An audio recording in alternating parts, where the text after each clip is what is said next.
Ćao ljudi, evo ne umem da napravim pre i posle, ali ko se seća ovog stana, bio je baš ozbiljna ruina, sad je bukvalno milinica.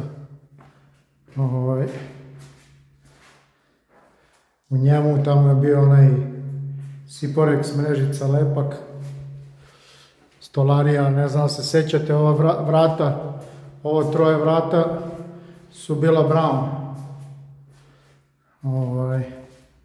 Gore sam izimitirao, ne znam da se primećuje razlika, fasadu okrečio, ovdje malo bojica,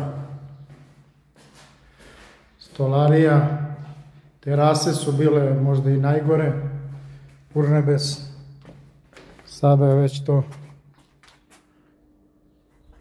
ozbiljna priča. Eto, imamo i zelenu boju i to je to. Evo i drugu terasu da vam pokažem, ona je baš bila preozbiljna ruina, gore plafon, sve ovo, to vam je to. Ovo brown je staklarski git, to mora otno potno se ofarma. Toliko od mene, svako dobro, vidimo se na novom poslu. Ćao.